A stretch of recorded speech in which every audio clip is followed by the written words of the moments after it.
Welcome back. More news. Yes, all you fine people on the internet, more news. And basically, this is all about teams dancing around and trying to figure out how the salary cap's going to work for them and fit everybody in. Starting off with, how about Nick Hague? Nick Hague's an unsigned restricted free agent. Jesse Granger's reporting that what he's looking for is around $2 million a year if it's a 2 year deal, around $3 million a year if it's a 3 year deal. These are definitely good numbers for Nick Hague. He's been a good defenseman, good young defenseman for the Vegas Golden Knights. But the team has cap issues. So before they can sit down and really work this out with Hague and put him on the roster, they've got to straighten out their salary cap problems. And they're not the only team having those problems. That being said, the other news item on the board, the only news item on the board, well, one of the only news items on the board that's not related to salary cap, I got one here, and that's just for fun, because Lord knows we need some fun these days. Kyle Okposo's been named team captain for the Buffalo Sabres. The alternate captains for this year will be Girgensons and Dahlin. My guess is they're going to try to ramp it up so Dahlin eventually becomes captain. Okposo takes over as captain. We'll see how long he's captain. We'll see what kind of year he has this year. Okposo had quite the bounce back season last year for Buffalo. It was nice to see. He'll never be exactly worth what that contract is, but Buffalo doesn't have cap problems, so they're okay with that contract right now. And again, Girgensons and Dahlin as the alternates. We'll see how things go for Buffalo this year. This is an interesting one too. I hadn't caught this because there's so many moves that have been made today. So Ty Smith has been demoted to the AHL by Pittsburgh. This may just be a paper move because they've got cap issues too, and they're trying to get cap compliant. There's a lot of teams in this position. I know that the moves Toronto made today, it's to get cap compliant, and they're getting creative in how they do theirs as well. That's why some pretty big names got waived today, because they've got to somehow get under the cap, and this is where things get tricky. It reminds me of with the Canucks when they were run by Mike Gillis, and from one day to the next, guys were getting demoted and brought up, and demoted and brought up, but they weren't actually going anywhere.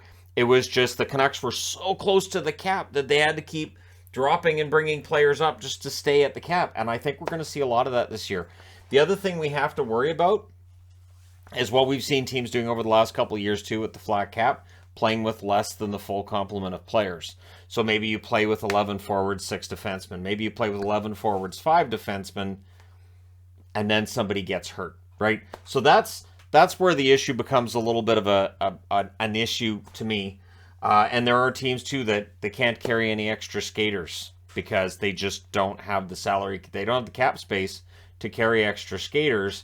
And so this is where we are. One example of this, too, is an odd signing. A 35-year-old signing a contract with Tampa Bay. Pierre-Cedric Labrie, a name that may strike your interest from years past. Signs a deal worth $770,800 at the NHL level. $100,000 at the AHL level because it's a two-way contract. But he's not going to play for them, but he gets them to where they have 13 forwards. They have their roster set for tomorrow. The team is right at the cap. That's why he signed for the number he did. And then after tomorrow, once the roster's been finalized, Seabrook's already on LTIR, and then Cirelli's likely headed there tomorrow, and maybe Bogosian as well. And then the question becomes, okay, so you get guys on LTIR that helps you out, but when they're good enough to come back, then what? And for Tampa Bay, they're not in a position where they can have Cirelli out for a long time. If he's ready to come back, they got to bring him back. So we're going to see some interesting moves when it comes to rosters this year. We may see veteran players getting sent down, guys on expensive contracts getting sent down that otherwise wouldn't for cheaper talent just to stay under the cap. So this is kind of a funny thing. It happened at Extreme Rules last night. I did see it. It was a WWE event for people who don't follow wrestling. And they had Gritty backstage with The Miz, and Gritty got attacked by The Miz. I will say this. When Gritty got up and put the boots to Miz, I thought, of all of the mascots in sports, Gritty's the one that I could believe could actually be a wrestler. That I could believe, yeah, he could climb the ropes. He could do it. Yep.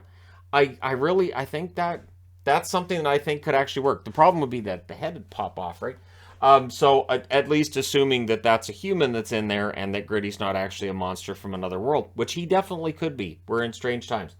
Now coming back to the salary cap issue, according to Cap Friendly, there are 14 teams currently over the cap. There are 3 within $100,000 of the cap, so that's over half the league. There's one team that also has less than $300,000, so that's 18 teams in the league who are right up against it. So this affects trades, this affects calling guys up, definitely affects your ability to sign anybody. So it's no wonder that so many guys got tryouts get released. It's no wonder that so many players could very well be out of work this year. There's 5 teams that have between $1 and $2 million in cap space, which has to feel great because most teams don't have that. Anaheim, Buffalo, Arizona are 3 teams who have more than $14 million in cap space. For Arizona, they got a ton. I think it's around $17 million. So for teams that are at the cap, I'm sure that Anaheim, Buffalo, and Arizona are getting phone calls about whether or not they might want to take a bad contract. But as we saw with Vancouver, the price they paid to get rid of Dickinson's contract was a second-round pick. And so if you want to get rid of a contract that's expensive, odds are you're going to have to give up a first in order to make it work. Because, again, with Dickinson, that was a $2.6 million contract, and they took back $1.3 million in that deal. So $1.3 million is worth a second-rounder right now, which means that I would say if it's a $3 or $4 million contract, it has to be a first.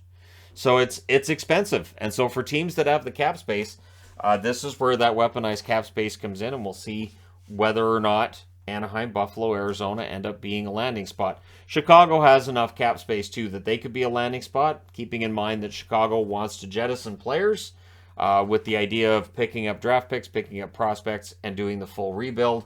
But when you've got 14 teams over the cap, 3 that are within $100,000 of the cap, for anybody who's saying, well, I think Taves is going to go here, I think Taves, well, Kane could end up there.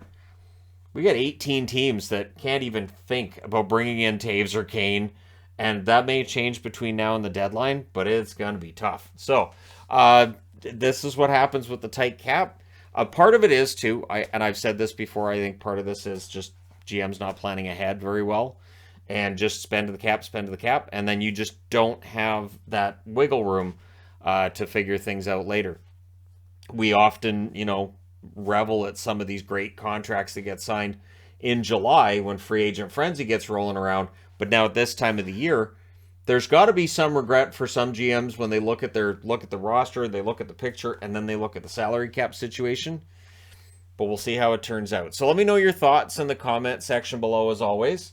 And I guess there's another question, too, I would ask. How do you feel about teams playing with less than the full complement on their roster? I have pointed out that teams that play without a full complement, whether it's one less forward, one less defenseman, the record isn't very good. Vegas lost some games that way a couple of years ago, for instance. And how do you feel about just the whole situation that we're finding teams in? Should there be some allowance, which allows teams to go just a little bit over just to make sure they can ice a full team or to have an extra player? Should there be an emergency allowance? Let me know your thoughts. Don't forget to hit like and subscribe if you're browsing your way through. You just happened upon this video. And hey, thank you guys so much for watching, for all your support. I think this is the last news of the day video. I think. But we'll see. Thanks again for all your support. I'll talk to you again soon.